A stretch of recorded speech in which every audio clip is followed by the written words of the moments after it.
Ooh.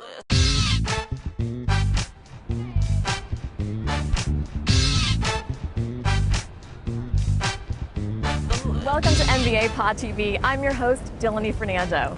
I'm standing outside NYU Stern, located in the heart of New York City's Greenwich Village. NYU is one of the nation's premier business schools and, of course, is highly selective when it comes to their candidates. Last year, NYU received over 4,600 applicants to its full-time MBA program, of which 414 matriculated. So you'd like to come to Stern? Well, come with us. Today we're going to be taking you behind the scenes to tell you what makes NYU Stern so special and how you can become a more competitive candidate. You'll get application advice directly from NYU Stern's Executive Director of Admissions, Isser, Gallogly, as well as current students and recent alumni. So stay with us as we share with you how to get into NYU Stern School of Business. At Stern, we're looking for people who are incredibly bright, driven, talented, and are also down to earth. Very real people, not a lot of MBA attitude, and people who are very collaborative, people who help each other succeed. One of the things that really sets us apart, I believe, is our collaborative community. For me, coming from an arts background, I wanted to go to a place where if I said I did musical theater, people would be like, that's great, and not sort of think it was strange or odd. And I really found that accepting openness at Stern. You know, we all come from different backgrounds, and that just makes us stronger and makes it more interesting. The building that we're in right now, it's very, since it's New York, you don't have a lot of space, so we don't have spanning acres of, you know, classroom space. We have a very nice building, but it's very compact. So when you're here, which is pretty much from whenever your classes start at 9 or 10 until late at night when you're done studying, you're here with all of your classmates. So it really does foster a very tight sense of community. Stern's MBA program starts off with what they call the flexible core. During your first year, you'll be taking a combination of required core courses and electives from the core course menu. During your second year, you'll be taking more electives and those specializations. Now, like most business schools, many of the students here at Stern go into finance, consulting, and marketing. But what makes Stern so unique are the specializations. People in our program want to go into media, entertainment, or sports. We have a great program in that area, one that really distinguishes us. Luxury retail is another one where a lot of people want to head into that. Being in New York, the connections we have are great. For example, we have this mentorship program with Coach, and that's a wonderful program. Pharmaceuticals. Most of the pharmaceuticals are just over in New Jersey, and so we have good relations with Big Pharma as well. And then, of course, people who want to do entrepreneurship, which is a whole different animal, but it's a great place to start a business. And then in the world of social enterprise or nonprofit, a lot of those companies, there's a wealth of them within the city. So I think that one of the parts that sets us apart is that our specialized path area is probably bigger than a lot of schools. And really, we're looking for someone who's very career-focused at Stern. I know it may vary from school to school. At Stern, there's so many options, there's so many opportunities. If you don't come in really focused on what you want, you can actually get pretty overwhelmed. So we feel you get the greatest return on your investment if you have a very clear sense as to what you want to do, and that you've researched that. And I know that's challenging sometimes for people who are changing functions or industries, but there are a lot of ways you can get a sense of it. You know, you can talk with friends and family who are in sort of your target industries or functions. You can reach into your undergraduate alumni network. You can start going to industry events and panels. But we really want people to have a clear sense as to what it is they want to get out of their MBA. Location, location, location. It's one of the many factors you'll have to consider when looking at which schools to apply to. The energy here in Greenwich Village is palpable. Definitely one of the benefits of being here at NYU Stern is that you have all the resources of New York City right there at your fingertips. There are two different types of professors. The first type of professor is the traditional person that got their PhD in research and teach. I think they're really, really amazing. On the other hand, we also have more than half our faculty are clinical professors or they're associate professors. Their day jobs are in New York City. They're really, really awesome in that they're managing directors at investment banks. They are executives at Fortune 500 companies. And they're entrepreneurs who have founded successful companies. They've run their own venture capital firms.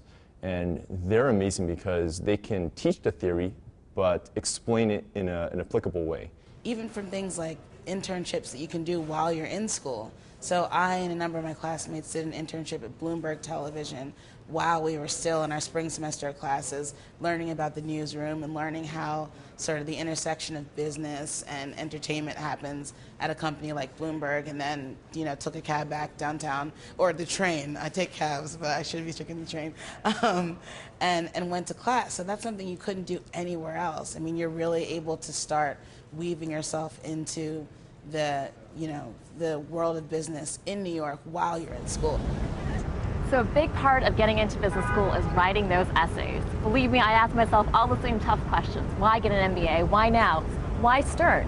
One of the most unique essay questions that I've seen comes in essay question number 3, where you're asked to describe yourself to future NYU Stern classmates. So they can do it with an essay, which is entirely fine, completely acceptable. They can also do that in a variety of ways.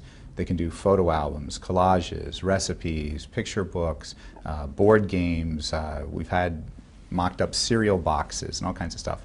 We do have some restrictions on size. We started to find people were sending us bigger and bigger things, and bigger is not always better. It's about insight. We have some restrictions on perishable items. We had an incident where some sushi was sent, got waylaid. It was not pretty. So, you know, if you're a chef or a cook, just take a photo of the food, and we'll get the idea with the description. And nothing electronic. We obviously have firewalls and those kinds of things for our IT system. So anything that needs to be played electronically, we also tell people to avoid. But it's really pretty wide spectrum of what we get. And this is the opportunity to stand out. A lot of applicants say, you know, my GMAT is fairly average, my GPA is within the norm. You know, I've had a sort of traditional career, I'm planning to go to a traditional field. How do I stand out in the process? And for us, Essay 3 is a great way to do that, because you really can say what makes you unique, what makes you different, what do you bring to the table that you don't think anyone else is? I think that Stern in particular really does like to see that something extra about yourself.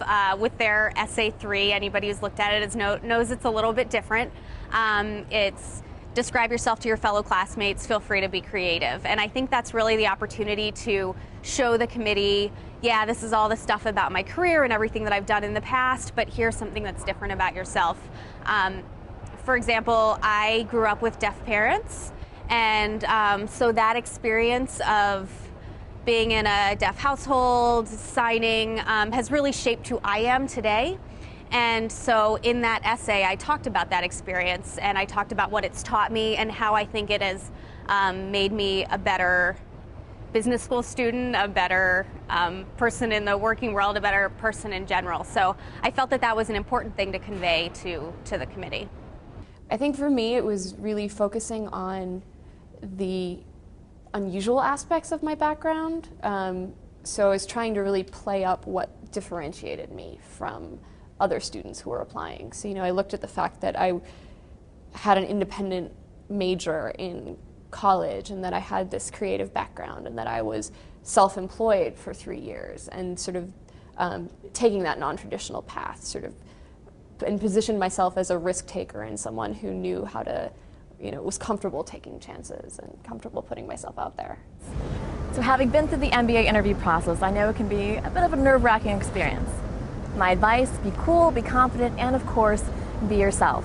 Here at NYU Stern, the interview is an invitation-only process, which means if you get the interview, you're one step closer to getting admitted.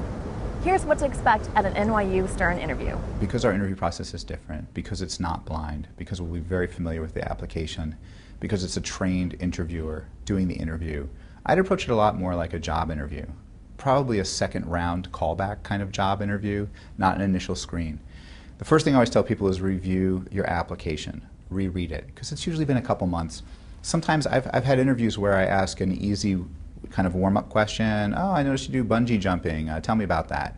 And the person just kind of stares and is like, and I'm like, did you really go bungee jumping? Did you hit your head? What happened, you know? But if they had just done a quick review, they would have seen the bungee jumping and understood where that comes from. So obviously, you know, if you review your stuff, you should be pretty prepared. And be ready to talk about things such as your career goals in more depth than you do in your essays. We'll talk about that. We'll get behind that. We'll ask a little bit more information about it. Similarly about the school and what they wish to achieve. So their research level should be deeper than what is necessarily able to be expressed in an essay. And that makes sense because the essays have word limits. So in a half an hour interview, you can cover a lot more nuance behind that. I think people should definitely prepare. They should practice the interview. You can probably figure out about 70% of the types of questions we're going to ask. Career, activities they want to get involved in Stern, who are they as a person. So you can start to think through your answers. And again, treat it like a job interview. Be on time, be prepared, be appropriate in your attire and demeanor and your behavior. This isn't a kind of a sit-down, casual type of thing with a friend. It's different. It will be conversational. It will be pleasant. We're not going to turn the bright lights on you and sweat you or some kind of stress interview. It will be conversational. But we are looking for people who are really prepared, who are very articulate, who are passionate and focused. So that's it for this episode of MBA PodTV. I'm your host, Dillany Fernando. Don't forget to join us on MBAPodcaster.com, where you can register for weekly audio and video shows.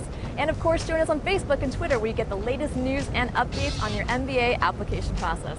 As always, good luck.